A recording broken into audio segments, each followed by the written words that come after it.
إلا وجه كل نفس ذائقة الموت سبحان من لا يخفى عليه اختلاف النيات ولا يعذب عنه معصي العباد في القلبات سبحان الله الذي منه خلقة العباد وإليه المعاد ومن يعمل مثقال ذرة خيرا يره ومن يعمل مثقال ذرة شرا يره نشهد أن لا إله إلا هو الملك الذي لا ينازع في ملكه ولا يغاد في حكمه يعظم يشاء ما يشاء كيف يشاء ويرحم من يشاء بما يشاء كيف يشاء ونشهد أن محمدا سيد المرسلين وخير المبشرين والمنذرين من ركب سفينتهم نجا واهتدى ومن تخلف عنها ضل فغرق وحوى أوصي الله بالإحسان بالتقوى وحبل المتين وعروة وثقى الله عباد الله فإن كل حي في الدنيا إلى فناء وكل مدة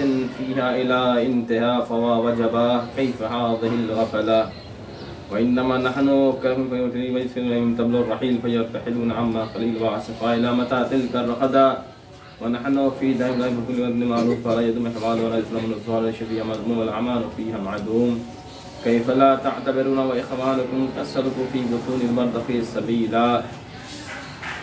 وحباؤون يتضاورون وغربة من بيت وحدنا مبدل وحشتنا محت حفرتنا مفرد غربتنا ومصيبتا مع أسرات لما عباد السفر وأقل الزاد فليبكي الباقون قبل أن لا ينفع البكاء أعوذ بالله من الشيطان الرجيم بسم الله الرحمن الرحيم يا أيها الذين آمنوا اتقوا الله وكونوا مع الصادقين صلوات پڑھ دے محمد صلی علی محمد وآل محمد عزیزان محترم محمد و اہل بیت محمد کی چاہنے والوں آج روز جمعہ اور روز شہادت امام موسی کاظم علیہ السلام صلی علی محمد وآل محمد ہمیں اپنے اس 7ویں امام کی زندگی کے بارے میں غور کرنا چاہیے کہ کس مصیبت پریشانی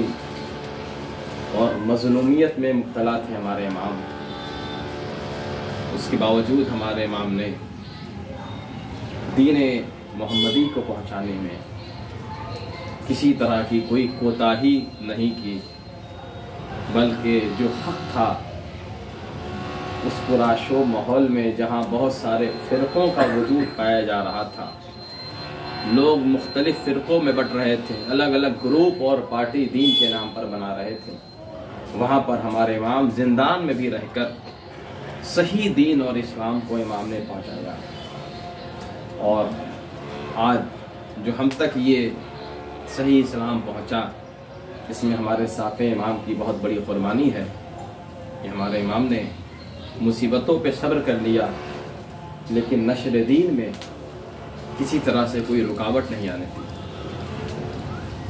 دیکھیے ہمیں ہر حال میں اپنے خدا کو یاد کرنا چاہیے اور جن کے ذریعے اسلام پہنچا ہے ان کا بھی ذکر ہمارے لیے ضروری ہے کہ جب تک ہم انہیں یاد نہیں رکھیں گے آج بھی مختلف اعتبار سے اسلام پیش کیا جاتا ہے صحیح دین کا پتہ ہمیں نہیں چل پائے ضروری ہے کہ جن لوگوں نے راہ اسلام میں قربانی پیش کی اپنا سب کچھ نشر دین میں لگا دیا ہم ان کی زندگی پہ غور کریں ان کے ذریعے ہم اسلام کو سمجھیں تو صحیح اسلام ہم تک پہنچے آج ہم اور آپ اور تمام مسلمان اس بات کا دعویٰ کرتے ہیں کہ نبی کے چاہنے والے دین اسلام کے پیروکار ہیں ہماری نشانی کیا ہے ہم اور آپ سے کوئی پوچھ لے کہ آپ مسلمان ہیں مسلمان میں شیعہ مسلک کے ماننے والے ہیں علامت کیا ہے آپ کے پاس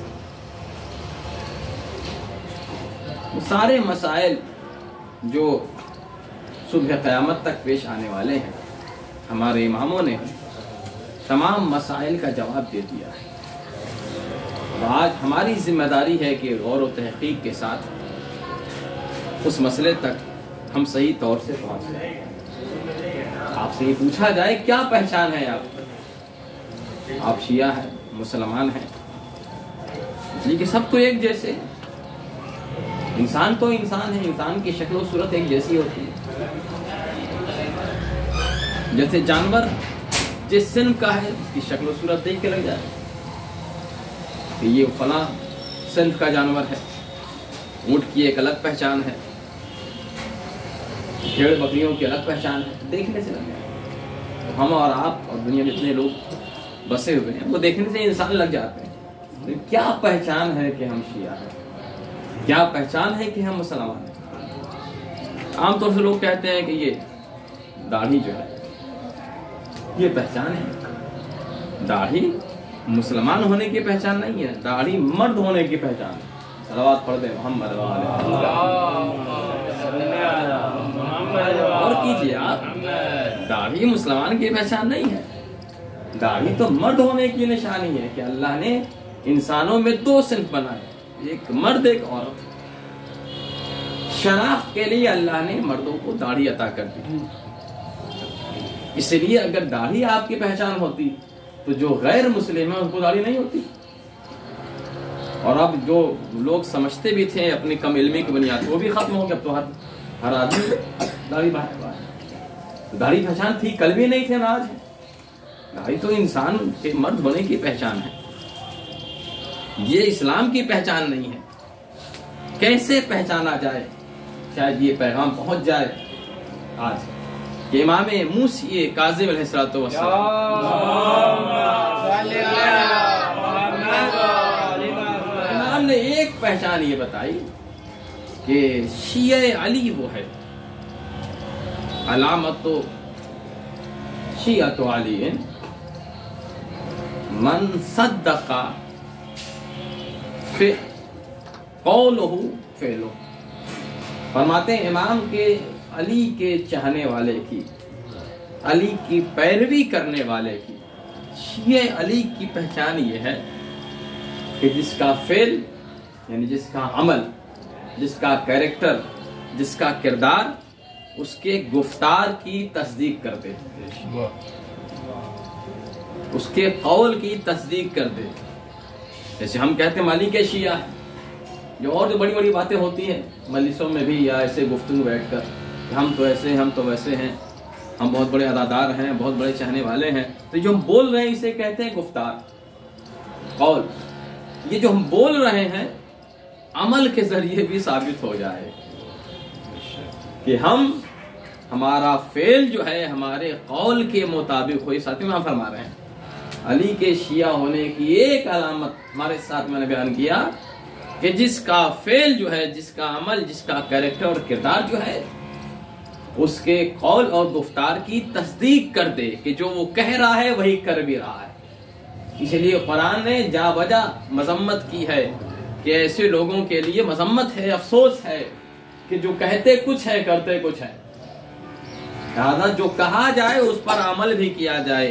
یہ ایک پہچان جو امام نے بتائی ہے کہ ہم جتنا بول رہے ہیں اتنا عمل کرنے کی کوشش کریں. لہذا گفتار کی کوئی حیثیت نہیں، بولنے کی کوئی حیثیت نہیں اگر اس کا اثر کردار میں نہ دکھائی دے. صلوات پڑھ دیں محمد. ہم اور آپ ذرا غور کریں ہم کتنا بولتے ہیں اور کرتے ہیں کتنا ہے. کتنی بڑی بڑی باتیں ہم لوگ بول جاتے ہیں لیکن عمل کے میدان میں، کردار کے میدان میں ہم کتنا پیچھے ہیں. اور اگر پیچھے ہیں ہمارے ساتھ میں ہم کہتے ہیں پھر یہ علی کا شیعہ ہے. پھر دوسری ایک علامت بتاتے ہیں امام، فرماتے ہیں اسی امام سے دوسری حدیث ہے کہ وہ ہمارا پیروکار نہیں ہے، یعنی وہ شیعہ نہیں ہے. یا کہتے ہیں پیروکار کو، پیروی کرنے والے کو. شیعہ بولنے والے کو نہیں کہتے. کہیں بھی حدیث میں یہ نہیں آیا کہ شیعہ وہ ہے جو ہماری تعریف کرے، شیعہ وہ ہے جو ہمارے فضائل پڑھے. شیعہ کا مطلب ہی ہوتا ہے ڈکشنری لغت کے اعتبار سے پیروکار، پیروی کرنے والا، صرف بولنے والا نہیں.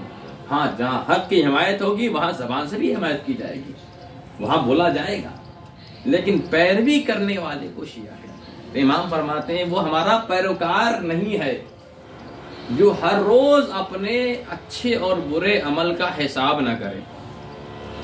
مطلب امام موسی غیری فرماتے ہیں کہ ہمارا شیعہ وہی ہے جو ہر روز جب بستر پہ جائے تو دن بھر کے نیک اور برے عمل کا حساب کرے، محاسبہ کرے کہ ہم نے آج کتنے نیک کام انجام دی ہیں، کتنی برائیاں کی۔ پھر امام فرماتے ہیں ہمارا چاہنے والا وہ ہے جو حساب کرتا ہو، اور جب حساب کرے گا تو دو باتیں ہیں، اس کے یا تو نیک عمل ہوں گے یا برائیاں ہوں گی۔ تو نیک عمل اگر اس نے کیا ہے تو اس میں اضافہ کرنے کی کوشش کرے، وہیں پہ خوش ہو کر بیٹھ نہ جائے، بلکہ اس میں اضافہ کرنے کی کوشش کرے۔ امام فرما رہے چاہنے والے کی نشانی کیا ہے، اور اگر برا عمل کیا ہے تو اللہ سے توبہ اور مغفرت کی دعا کرے۔ صلوات پڑھ دے محمد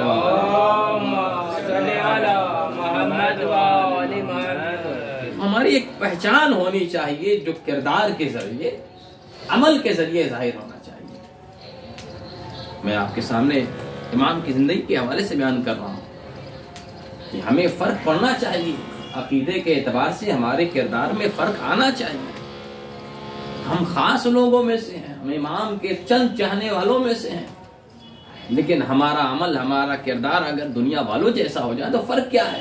کیا علامت ہمارے پاس ہے کہ ہم ساتویں امام کے چاہنے والے ہیں، ہم مولا علی کے چاہنے والے ہیں؟ تیرہ رجب گزر گئی، رجب کا مہینہ جہاں فضائل مولا کائنات بیان کیا جاتا ہے، انسان کو ذکر علی سے خوشی ملتی ہے، سکون ملتا ہے، لیکن ذرا کردار کی طرف آ جائیے۔ جتنا ہم ذکر کر رہے ہیں، جتنا فضائل بیان کر رہے ہیں، کیا تھوڑی بہت فضیلت بھی ہمارے درمیان پیدا ہوئی؟ اگر ہو گئی ہے تو اللہ کا شکر ہے۔ کوئی علامت ہونی چاہیے کہ ہم اس گروہ سے ہیں، اور انہی علامتوں کے ذریعے اللہ قیامت میں بھی الگ کرے گا۔ ایک مقام آراف ہے، قرآن کی آیت موجود ہے کہ آراف میں کچھ لوگ ہوں گے، کچھ مرد بیٹھے ہوں گے جو لوگوں کی پیشانیوں کو دیکھ کر پہچان لیں گے کہ یہ اہل نجات میں سے ہیں، جنتیوں میں سے۔ یہ سورہ آراف میں اس کا ذکر ہے، اور وہ پیشانی سے پہچان لیں گے کہ یہ اہل نجات میں سے نہیں ہے۔ تو کوئی علامت ہوگی تبھی تو پہچانے جائیں گے۔ امام قید خانے میں، ہمارے آپ کے ساتویں امام قید خانے میں، بڑی مظلومیت کا دور ہے، چاہنے والوں سے امام دور ہے، علماء کے ذریعے، وکلاء کے ذریعے امام رابطے میں۔ ساتویں امام سے یہ زمانہ شروع ہو گیا کہ امام نے علماء کے ذریعے دین کو پھیلانا شروع کیا۔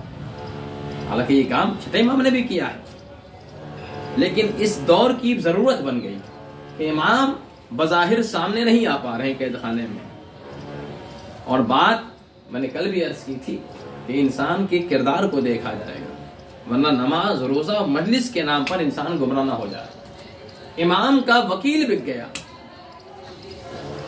چھٹے امام کی شہادت کے بعد بہت سارے فرقے بنے، اس میں خود چھٹے امام کا وکیل بک گیا دنیا کے لالچ میں، دولت میں، اور کہتا ہے کہ چھٹے امام نے کسی کو امام بنایا ہی نہیں، ان کے بعد ان کا کوئی جانشین نہیں ہے۔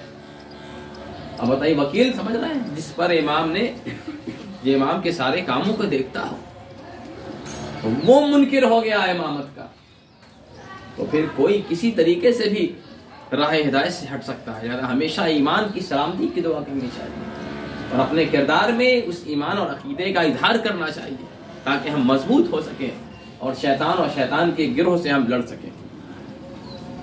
امام کا جب وکیل بک سکتا ہے تو کسی انسان کی کیا گارنٹی ہے؟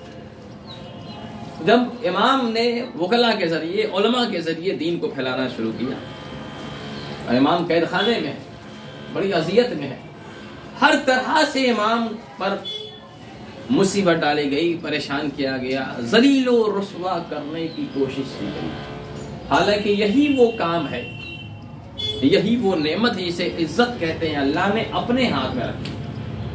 دنیا کو ذلیل کرنے کی وجہ سے کوئی ذلیل ہو ہی نہیں سکتا، اور دنیا والوں کی تعریف سے کوئی عزت نہیں پا سکتا۔ اب دیکھیے، صدیاں گزر گئی، 1400 سال گزر گئے، لوگوں نے کتنی تعریف کی، بعض لوگوں کی کتنا چڑھایا، انہیں ممبروں پر بیٹھایا، حدیث کی کتابیں بھر دی ان کے نام سے، لیکن آج تک وہ مولائے کائنات کے مقابلے پہ نہ آ سکے.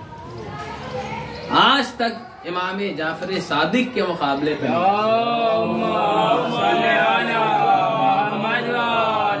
جسے اللہ عزت دے دیتا ہے اس کے خلاف لاکھ دولت خرچ کر دیا جائے, آدمی اس پہ صرف کر دیا جائے, اور ان کے چاہنے والوں نہ دولت خرچ کی نہ حکومتوں کا زور رہا.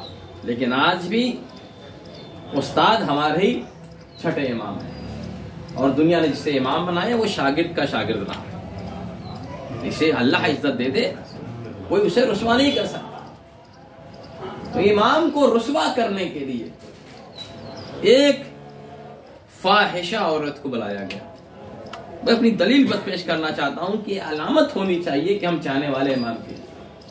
اب دیکھیے جس عورت کا کردار ہی برے طور سے مشہور ہو, ایک بار انسان ایک بار جرم کیا, ایک بار غلطی کیا, وہ الگ مسئلہ ہے. جو غلطیوں میں ڈوبا ہوا ہو, جو دن و رات گناہوں میں ڈوبا ہوا, اس کی شکل و صورت, اس کی کیفیت کیا ہو, اسے بھیجا گیا امام کو گمراہ کرنے کے لیے, جبکہ یہ آہ تطہیر کے مصداق ہے.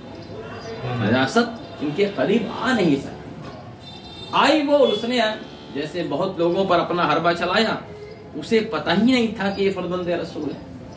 اس نے عام انسان سمجھا تھا. امام قید خانے میں نماز پڑھ رہا ہے, اور کیجیے گا. آئی تو کس حالت میں, نہ پردہ ہے, کچھ نہیں, جو عام صورت اس کی تھی ویسی پہنچ گئی. امام نماز پڑھ رہے ہیں, امام کی نماز ہی تمام نہیں. بہت دیر ہو گئی تو کہتی ہے کہ میں کنیز بن کے آئی ہوں آپ کے لیے, اور آپ کی خدمت کے لیے حاضر ہوں. آپ تو میری طرف توجہ بھی نہیں کر رہے ہیں. امام نے فرمایا مجھے کسی کنیز کی ضرورت نہیں, اور جہاں تک بات خدمت کرنے کی ہے تو میرے پاس بہت سارے لوگ موجود ہیں. یہاں تو سناٹا ہے, تنہائی ہے, آپ بہت سالوں سے قید میں ہیں, یہاں کہاں کوئی آپ کے پاس. امام نے فرمایا ذرا اس طرف دیکھو. اب جو اس نے دیکھا تو فرشتے ہیں, جنت کے حور و غلمان ہیں, جو سب بس کھڑے ہوئے ہیں اور فرمان امام کو سلام کر رہے ہیں. امام سے کہتے مولا اجازت ہو, ہم حاضر ہیں آپ کی خدمت. جب اس نے نورانی مخلوقات دیکھی فوراً سجدے میں گر پڑی. اور اب امام بھی سجدے میں ہے, جو گمراہ کرنے کی نیت سے آئی تھی وہ بھی سجدے میں. اور جب بادشاہ نے اپنے جاسوس بھیجے, کہا غضب ہو گیا. جو مشہور تھی گمراہ کرنے میں وہ ہدایت پا گئی.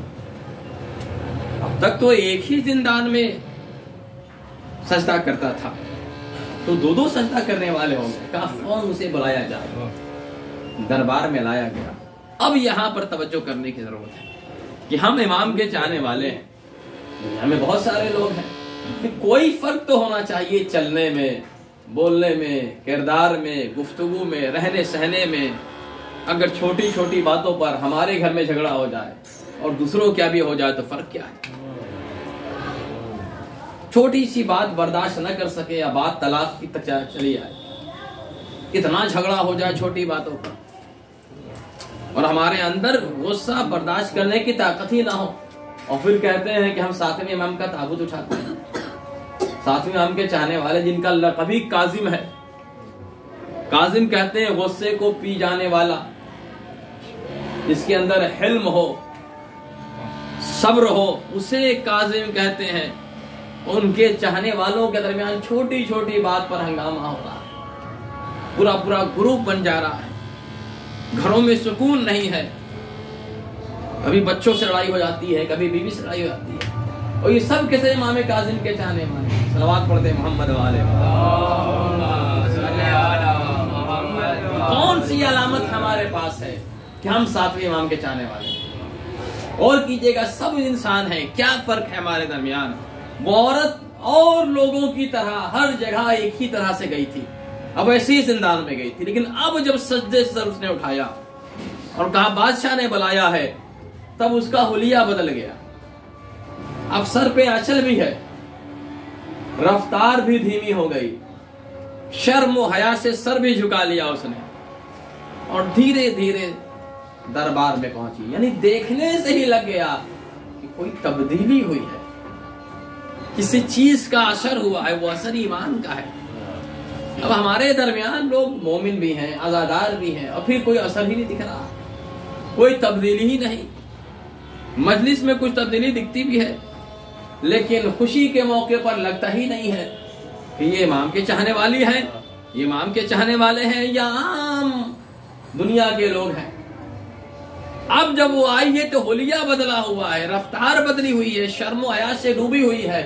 بادشاہ نے دیکھتے ہی کہا تو بڑی بری عورت ہے، اچانک تیرے اندر شرم و حیا کہاں سے آ گئی، تیرے چلنے کا طریقہ کیسے بدل گیا؟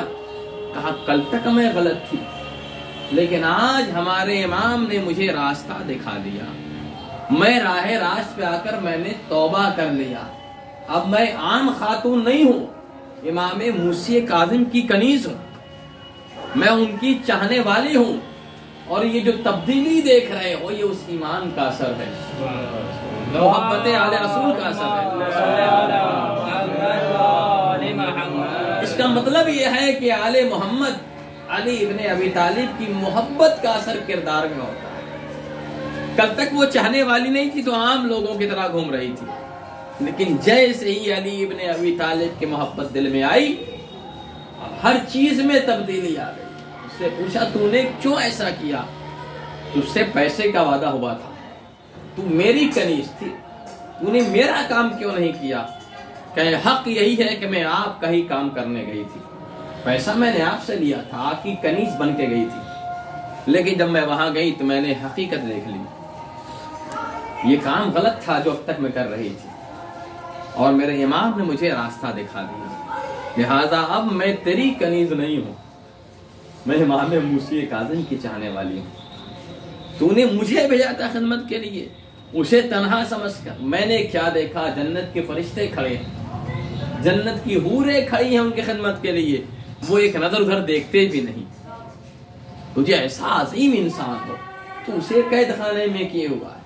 اب بادشاہ نے دیکھا کہ اس کی بات اگر عام ہو جائے گی تو لوگ امام کے چاہنے والے اور بڑھ جائیں گے. اس نے فون اسے جو ہے قتل کرنے کا حکم دے دیا. اس کا مطلب یہ ہے کہ ایمان لانے پر پریشانی بھی ہے، قربانی بھی. ہمیشہ ایمان لانے والوں کا پیٹ بھرا ہوا نہیں ہوتا، کبھی فاقے سے گزرنا ہے، کبھی مصیبت سے گزرنا ہے. یہی ہمارے اماموں نے پیغام دیا ہے کہ دیکھو فاقہ رہ لینا، بھوکے رہ جانا، جان چلی جائے، لیکن ہماری محبت دل سے نہ نکلنے پائے. صلوات پڑھ دیں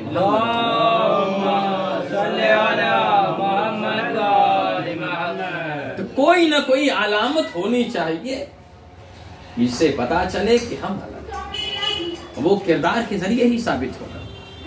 وہ ایسی بدکار عورت لیکن جب ایمان لے آئی تو کتنی تبدیلی آ گئی. تو ہمارے اندر بھی ایسی علامتیں ہونی چاہیے کہ ہمارے کردار کے ذریعے لگے کہ ہم امام کے چاہنے والے. اور آج کے حالات بہت اچھے نہیں ہیں. یہی اور اسی حوالے سے امام نے جو پیغام دیا ہے کہ علی ابن یقین جو امام کے چاہنے والے ہیں، جب ان کی سرکاری نوکری لگ گئی، آج کی بہت بڑی نوکری مانی جاتی ہے سرکاری نوکری، انسان کہیں بھی کر سکتا ہے، کچھ شاید ہے. تو امام نے دو ہی باتیں کہی. اے علی ابن یقین، تمہیں سرکاری نوکری مل رہی ہے، تم بادشاہ کے وزیر بن رہے ہو. ہارون بہت بڑا بادشاہ ہے، لیکن اگر صرف بادشاہ ہوتا تو ہمیں کوئی پریشانی نہیں تھی، کیونکہ قاتل امام ہے، لہذا ہم اس کی مذمت کرتے ہیں، اس پہ لعنت کرتے ہیں، ہمارے امام کا قاتل ہے. تو فرمایا دو بات کا خیال رکھنا، تم ہارون کے دربار میں نوکری کرو، جہاں چاہو نوکری کرو. مولا کیا امام سے پوچھنے آئے تھے کہ کیا میں وہاں نوکری کر سکتا ہوں؟ امام نے فرمایا دو بات کا خیال. ایک یہ امام کی حدیث آج بھی اس پر عمل کرنے کی ضرورت ہے اور راہ حل ہمارے لیے. امام نے فرمایا پہلی بات یہ کہ جب عہدہ پالو گے تو اگر تمہارے در پہ ہمارا کوئی چاہنے والا آ جائے، حاجت مند آ جائے، کوئی حاجت لے کر آ جائے، تو کوشش کرنا کہ اس کی حاجت پوری کرنا. ایسا نہ ہو کہ عہدہ ملنے کے بعد مغرور ہو جانا اور اس کے بعد ہمارے چاہنے والوں کے لیے دروازہ بند کر دینا. اے علی ابن یقین، اگر تمہارے دل میں اتنی وسعت ہے تو یہ نوکری قبول کرو کہ عہدہ مل جانے کے بعد ہمارا چاہنے والا کوئی ضرورت مند تمہارے دروازے پہ آ جائے تو دروازہ کھلا ہونا چاہیے، اس کی حاجت رسائی کے لیے کوشش کرنا۔ اور دوسرا کام یہ ہے کہ اے علی بن یقین،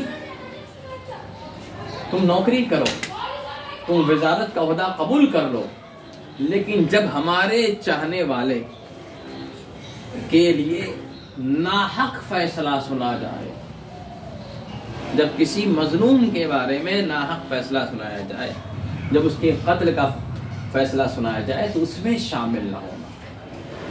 اتنا کوشش کرنا کہ ہمارے چاہنے والوں کے قتل میں شامل نہ ہونا، ان کے خلاف جو ناحق فیصلہ اس میں شامل نہ ہونا۔ اگر اتنا کر سکتے ہو تو تم بادشاہ کے دربار میں نوکری کو قبول کرو۔ فرمایا کہ مولا میری یہ کوشش رہے گی کہ میں کبھی بھی کسی ناحق کے قتل میں شامل نہیں ہوں گا، اور جب بھی کوئی حاجت مند آپ کا آئے گا میں اس کی حاجت کو پوری کروں گا۔ صلوات پڑھ دے محمد جب ہم امام کے لیے اور امام کے حکم پر عمل کریں گے اور امام کے حکم کا خیال رکھتے ہوئے کمزور لوگوں کا خیال رکھیں گے تو امام ہمیں فراموش نہیں کر سکتے۔ تو جو کیجیے گا، تبھی ایک حدیث ہے کہ جو بندوں پہ رحم نہیں کرتا اللہ اس پہ بھی رحم نہیں کرتا۔ آج ہمیں تھوڑی سی طاقت مل گئی، عہدہ مل گیا، تو ہم کمزور لوگوں کو دبا رہے ہیں، پریشان کر رہے ہیں، ظلم کر رہے ہیں، تو ہم پھر اللہ سے رحمت کی امید نہ رکھیں۔ اگر اللہ نے تھوڑی سی ہمیں طاقت دے دی ہے، وہ جب چاہے وہ طاقت چھین لے، جب طاقت دی ہے تو ہم کمزوروں پہ رحم کریں تو اللہ کل قیامت میں ہم پہ رحم کرے۔ اور یہ مثال موجود ہے دنیا میں، جب امام نے فرمایا کہ جب ہمارا کوئی حاجت مند آئے اس کی حاجت کو پوری کرنا، وہی کرتے تھے علی بن یقین۔ جب بھی کوئی امام کا چاہنے والا آتا تھا تو اس کی مدد فرماتے تھے۔ ہوا کیا، ایک دن علی بن یقین کی جان کو خطرہ ہو گیا، امام قید خانے میں ہیں، لیکن امام نے اپنے ایک آدمی کے ذریعے پیغام بھیجا، علی بن یقین آج سے مسلمانوں جیسا وضو کرو۔ حالانکہ ایسا کوئی فتویٰ اس دور میں جو واضح چیزیں ہیں اس کے خلاف کوئی فتویٰ مجتہد کا نہیں آتا۔ جیسے نماز کا طریقہ ہمارے یہاں ہے کہ کوئی مجتہد نہیں کہا ہو کہ ہاتھ باندھ کے نماز پڑھیے، نہیں آتا۔ جو چیز ضرورت دین میں ہے، واضح چیزیں ہیں، اس میں فتویٰ نہیں آتا۔ اور یہ اچانک امام کا فتویٰ آ گیا، امام کا حکم آ گیا کہ آج جیسے عام مسلمان وضو کرتے ہیں ویسے نہیں، الٹا وضو کرو۔ ہمارے اعتبار تو الٹا ہوا وہ۔ یہاں کوئی عام طور سے کوئی نہ جانتا ہو، کوئی مسئلہ بتا دیجئے تو لوگ فون سوال کرنے لگتے ہیں، یہ کیسے آپ نے بتا دیا، ہم تو ایسے کرتے چلے آ رہے ہیں۔ کیونکہ نہ علماء کی باتوں پہ یقین ہے، نہ امام کے اوپر اتنا اعتماد ہوتا ہے۔ کیسا یقین تھا علی ابن یقین کا، کہا امام نے فرمایا ہے تو کوئی حکمت ہوگی، اور وہ الٹا وضو کرنے لگے۔ عام مسلمان جیسا وضو کہ مسح کے طریقہ ہے، کانوں کو دھلنا، پیر کو دھلنا، اس کے بعد ہاتھ کو اس طرح سے دھلنا۔ ادھر بادشاہ کو یہ خبر دی گئی تھی، علی بن یقین جو زندان میں جس فرزند رسول کو تم نے قید کیا ہے یہ ان کے خاص چاہنے والوں میں سے ہیں، اور تم نے ان کو اپنا وزیر بنا دیا ہے، وہ تمہارے ساتھ بہت بڑا دھوکہ کر جائیں گے کہ تم نے دشمن کے آدمی کو جس سے تمہاری بادشاہت کو خطرہ ہے اس کے خاص چاہنے والے کو وزیر بنا دیا ہے۔ جب انسان غریبوں پر، ناداروں پر، کمزوروں پہ رحم کرے گا تو اللہ آپ کی مدد کرتا ہے، امام فراموش نہیں کرتے۔ اس نے کہا کہ تمہارے پاس دلیل کیا ہے؟ کہ ایک بہترین دلیل یہ ہے کہ ہماری فقہ میں اور فقہ جعفریہ فقہ شیعہ میں ایک فرق ہے کہ وضو الگ الگ ہے۔ نماز کا وقت ہوگا، علی بن یقین اس وقت دربار ہی میں رہتے ہیں، چل کر وضو دیکھ لیا جائے، چل جائے گا۔ اگر ان کا وضو امام موسی کاظم جیسا ہے تو ان کے چاہنے والے فون قتل کا حکم دے دیا جائے گا۔ اب ان کے جاسوس آئے، چھپ کر دیکھا تو علی ابن یقین انہی کے جیسا وضو کر رہے تھے، اور پہنچے کہ بادشاہ یہ تو غضب ہو گیا، ہماری میڈیا نے، ہماری خفیہ ایجنسی نے جو خبر دیا تھا وہ تو بالکل غلط ہو گئی، ثابت ہو گئی خبر۔ کیا ہوا؟ کہ وہ ہمارے جیسا وضو کر رہے ہیں، وہ امام مسیح کاظم کے چاہنے والے نہیں ہیں، اگر ان کے ہوتے تو ویسا وضو کرتے۔ اس کے بعد جن لوگوں نے خبر دیا تھا ان کو ہی قتل کر دیا گیا، یعنی اہل بیت کی دشمنی میں زندگی بھی حرام ہو جاتی ہے۔ صلوات پڑھ دیں محمد صلی محمد محمد۔ کبھی کبھی کچھ سزائیں اللہ دنیا میں بھی دکھا دیتا ہے۔ اب اس کے بعد امام کا خط پہنچا، اے علی ابن یقین، وہ مجبوری، وہ پریشانی ختم ہو گئی، آج سے جیسا وضو پہلے کرتے تھے ویسے کرو۔ اب جب یہ حکم آیا تو علی ابن یقین سمجھ گئے کہ مولا ہم نے اس وقت سوال نہیں کیا تھا، لیکن دل میں یہ بات تھی کہ آخر یہ حکم کیوں آیا، لیکن آج آپ کا پھر یہ خط آ کر جب دربار مجھے معلوم ہوا کہ ہمارے خلاف اس طرح سے کام ہو رہا ہے، آپ نے ہماری جان بچا لی، اپنے ایک حکم کے ذریعے آپ نے ہمیں فراموش نہیں کیا، اس لیے کہ ہم آپ کے چاہنے والوں کو فراموش نہیں کرتے۔ لہٰذا ہمارے امام ہمیشہ، ہمارے زمانے کے امام، ان کی نگاہ کرم ہے، ان کا خاص لطف ہے ان کے چاہنے والوں پر، ہر آفات و بلا سے ہم محفوظ رہتے ہیں۔ ان کا لطف اگر شامل حال نہ ہو تو جس طرح زمانہ پورا اشوب ہے، ہماری زندگی دشوار ہو جائے، ہم اپنی زندگی صحیح طور سے گزار نہ سکیں، ان کا لطف و کرم ہے۔ لہٰذا جب بھی ہمیں کوئی عہدہ ملے، ہمیں کوئی نعمت ملے، ہم اپنے عزیزوں کو، اپنے گھر والوں کو، اپنے کمزور لوگوں کو فراموش نہ کریں۔ ایسا کرنے سے خود ہمارا فائدہ ہے، اگر ہم ان کا خیال رکھیں گے۔ کبھی ایسے حادثات، ایسی آفتیں، ایسی مصیبتیں آتی ہیں کہ اس پر صرف اور صرف خدا کے ولی کا سہارا ہوتا ہے، اور ہمیں پتہ بھی نہیں چلتا، ہماری مدد ہو جاتی ہے۔ لہذا ہمیں اپنے کمزوروں کا خیال رکھنا چاہیے، اور اپنے اندر وہ کردار پیدا کریں کہ دنیا دیکھ کر کہے کہ یہ انسان الگ معلوم ہوتا ہے، یہ جعفر صادق کا چاہنے والا ہے، یہ مسیح کاظم کا چاہنے والا ہے۔ یہ صرف گفتار سے نہیں ہو پائے گا، ہم اپنے اندر، اپنے اعمال میں، اپنے کردار میں وہ چیز پیدا کریں کہ ہمیں دیکھنے سے لگ جائے کہ ہاں ہم امام کے سچے چاہنے والے ہیں۔ اور جب ہم ایسے بن جائیں گے، جب ہمارے امام کا ظہور ہوگا تو ان کی آواز کو ہم لبیک کہتے امام خدمت میں پہنچ جائیں گے۔ جب ہمارا عمل، ہمارا کردار ایسا ہوگا تب ہم لشکر امام زمانہ میں شامل ہو پائیں گے۔ پروردگار ہمارے زمانے کے امام زمانہ کے ظہور میں تعجیل فرما، ہم سب کو ان کے اوان و انصار میں شمار فرما۔ اعوذ باللہ من الشیطان الرجیم، بسم اللہ الرحمن الرحیم، والعصر ان الانسان لفی خسر الا الذین آمنوا وعملوا الصالحات وتواصوا بالحق وتواصوا بالصبر۔ اللهم صل علی محمد وآل محمد، اللهم صل علی محمد وآل محمد، اللهم صل علی محمد وآل محمد۔